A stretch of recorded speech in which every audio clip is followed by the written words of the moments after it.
We are back with a Wednesday edition. It's Orange and Blue today. Cecil, Lammey, Andrew Mason talking about when do you know you're in love? When do you know you found the guy? When did Sean Payton know?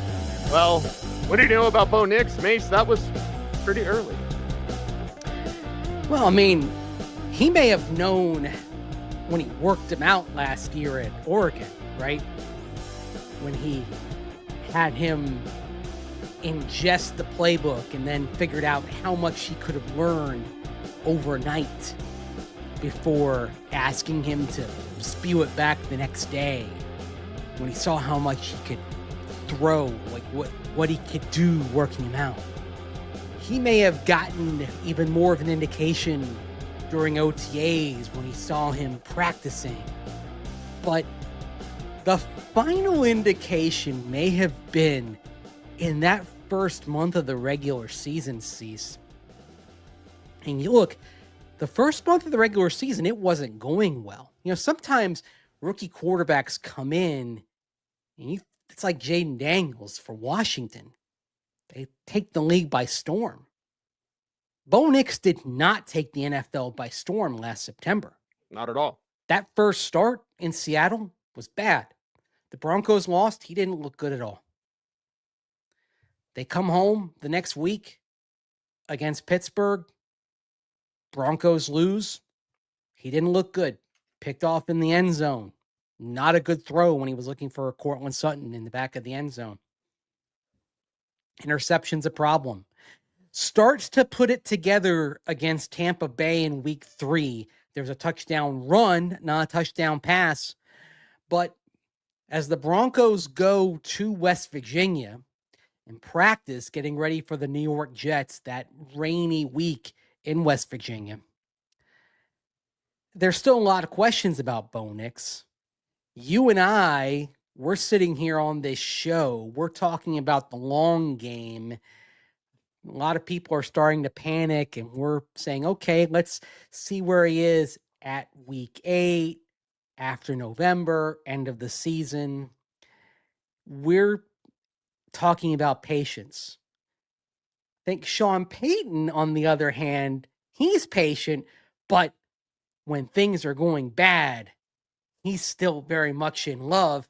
And as you learned earlier this week in a conversation with Ian Eagle of CBS Sports, Sean Payton was not shy about telling Ian Eagle during a production meeting that Bo Nix was the guy even before he'd thrown his first NFL touchdown pass.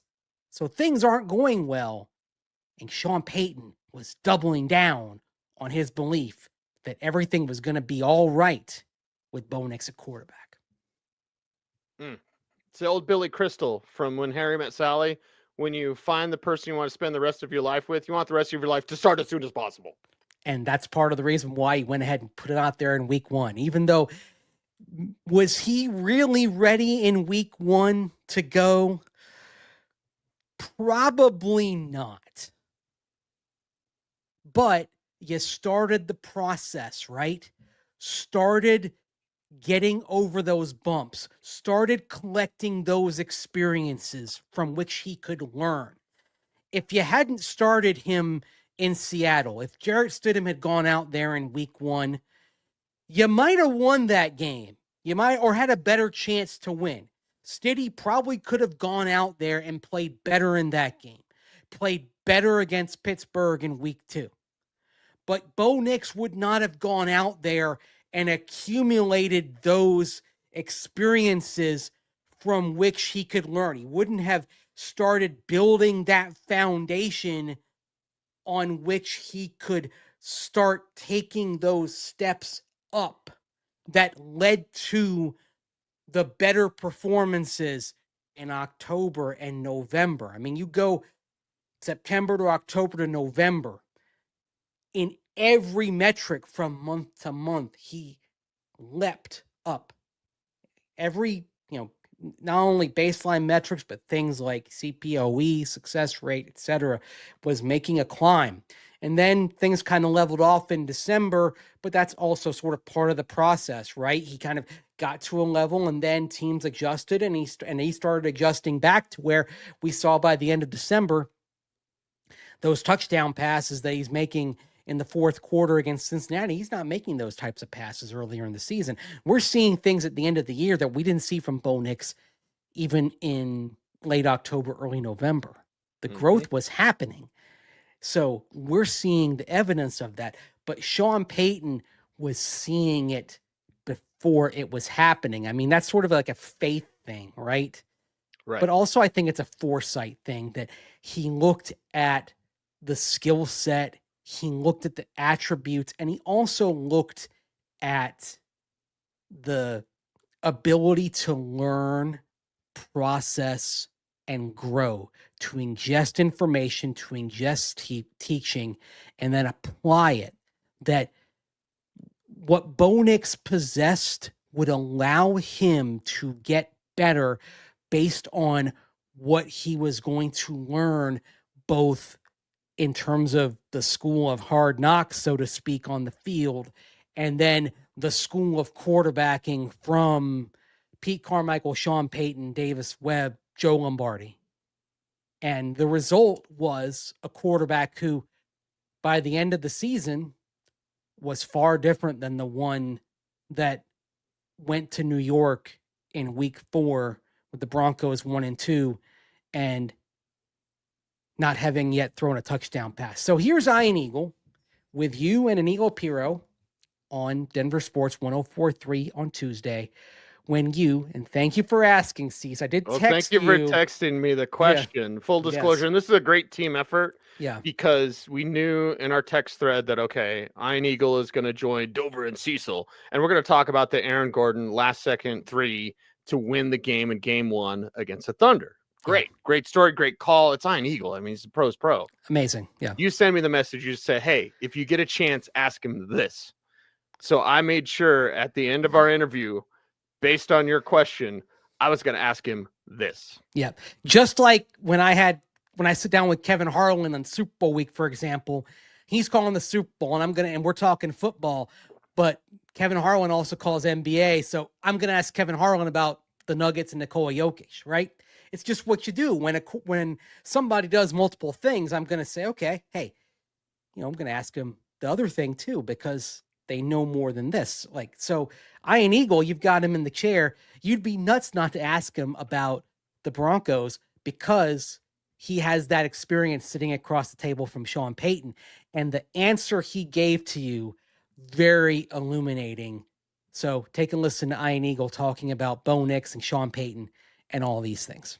Just really impressed with how he carried himself throughout the season. Obviously, the connection between Payton and Nix, you could feel the trust level. I had them in that Jets game early in the season when Payton, in our production meeting, basically went on and on to say, no, this guy's the guy, and we know it. And it was still when the stats weren't backing up all of the plaudits. And if you remember that game, it was a brutal day in the Northeast, and the Jets end up missing a field goal. That probably was the end of Robert Saleh. He lasted a few more weeks, but that was the beginning of the end of the unraveling for the Jets. And for the Broncos, it was really a starting point. And I just saw a confident quarterback. I think there's a belief within that team, and there's certainly a belief with Sean Payton that the guy knows how to win, knows how to run a program. He's a problem solver. He'll figure it out. He'll do it in his way. By the way, he's not going to change for anybody. He's going to do it the way that he does it. So I would tell you that it's a lot of positive energy in the offseason from a national perspective with Denver that they can take the next step.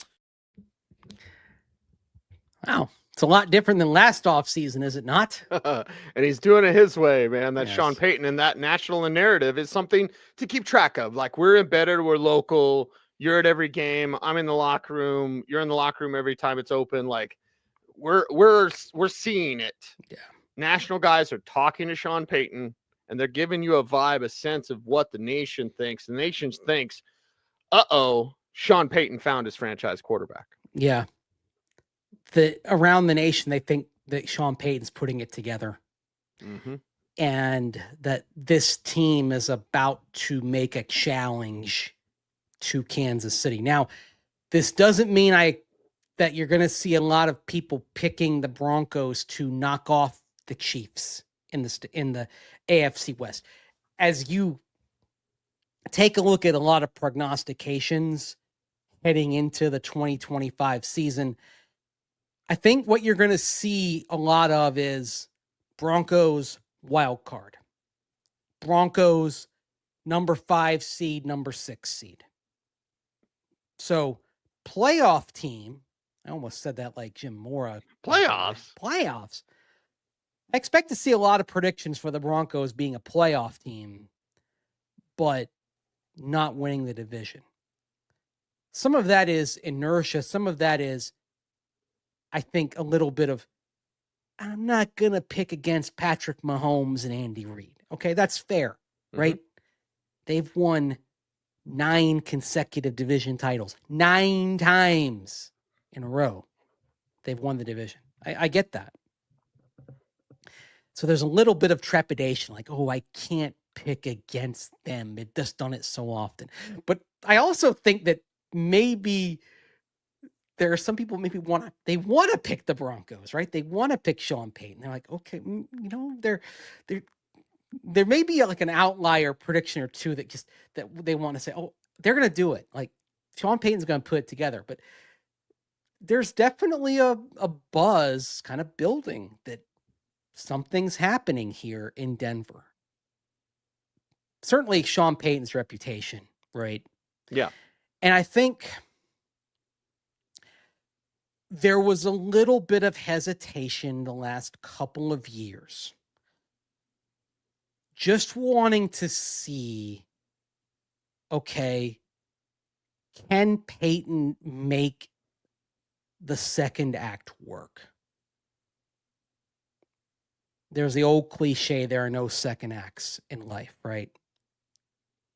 And how many times have we seen in coaching, for great coaches, the second act often isn't as good as the first. I mean, what's funny about that, Mace, is we see guys with a bad first act, Bill Belichick.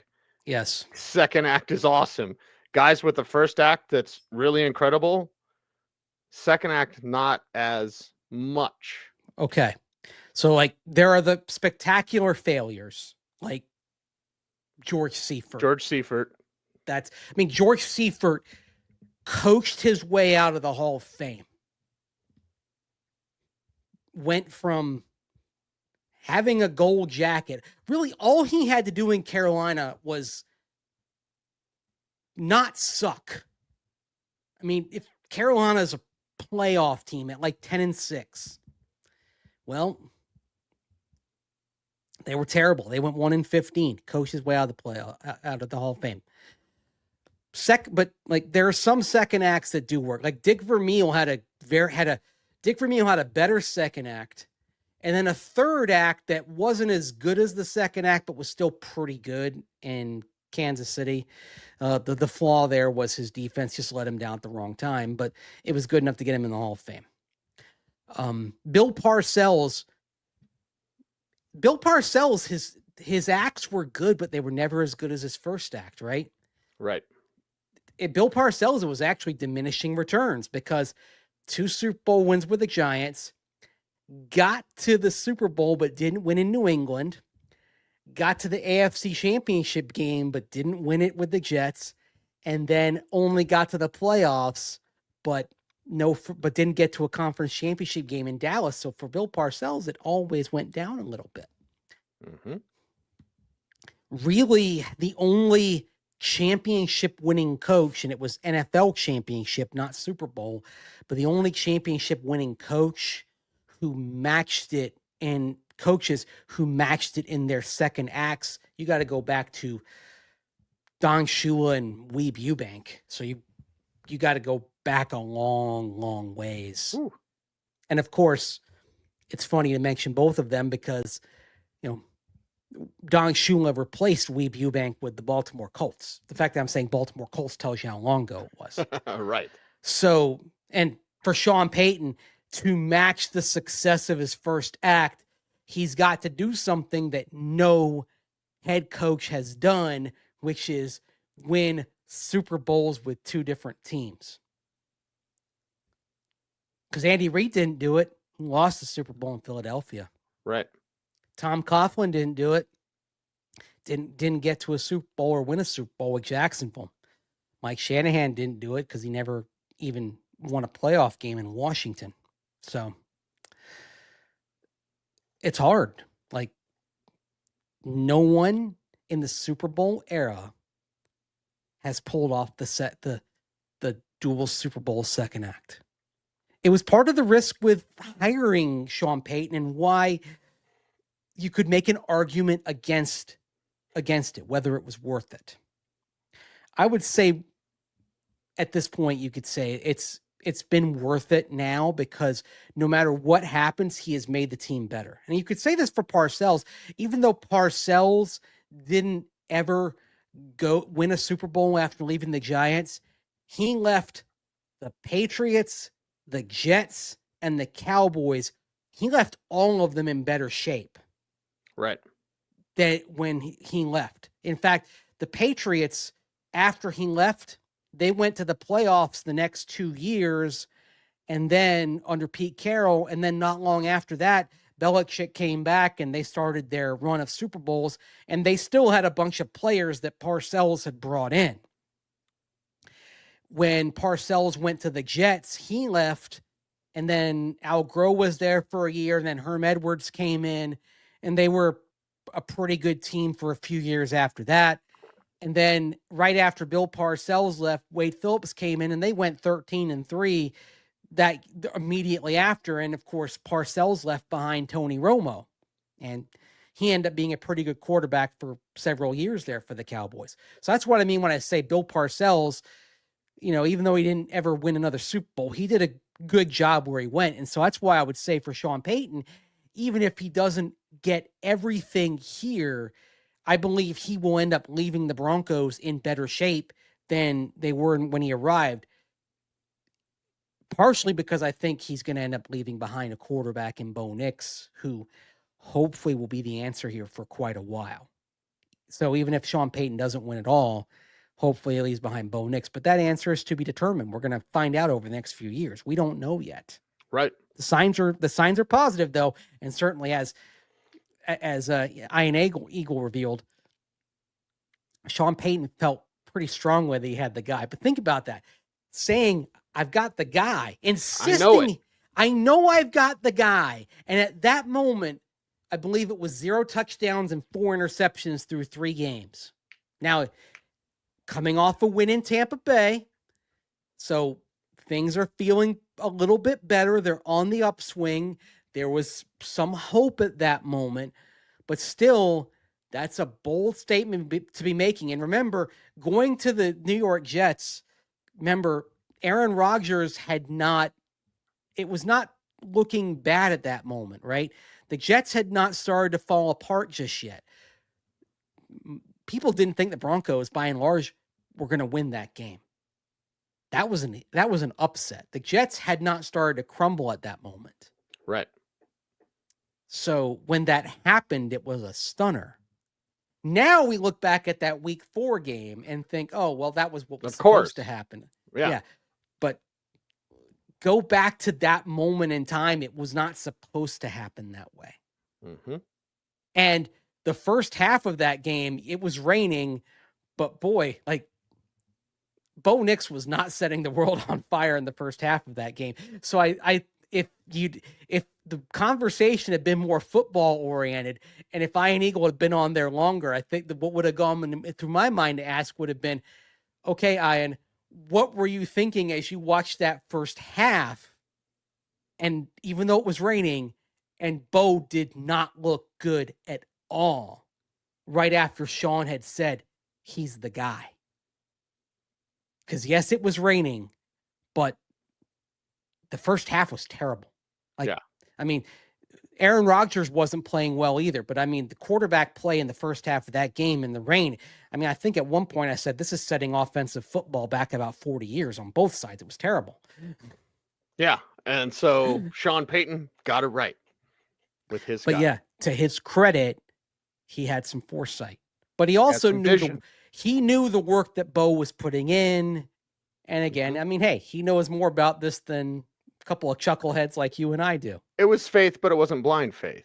Yeah. Because he had evidence behind the scenes. He had anticipation. And like you said, Mace, he's seen this before. So if he's seen this before, Yes. he should have faith in the evidence that he has that this will work out similarly. Well, I mentioned the name a couple of minutes ago. He developed Tony Romo. Mm-hmm. That's a name that I think should come up more often because people don't give Sean Payton credit for developing him, and they should. It's why I never bought into the notion of, oh, Sean Payton hasn't developed a young quarterback. Poppycock, bull plop. Tony Romo was an undrafted quarterback, and Sean Payton worked 3 years with him and developed him. Just because Payton wasn't there when Romo got on the field and succeeded doesn't mean he didn't put all the work in. And in fact, Sean Payton tried to trade for Tony Romo when he got to New Orleans. Like, Drew Brees wasn't plan A. Plan A was Tony Romo. And Jerry Jones said no, because Jerry Jones realized what he had. Mm-hmm. And so then went on to get Drew Brees. Of course, Miami was first in on Drew Brees, and then Miami, was scared off by the torn labrum, and then Brees went on to New Orleans, and everything worked out. But it's sort of a very interesting what if. What if Jerry Jones had traded Tony Romo to New Orleans? It might have been Super Bowl champion.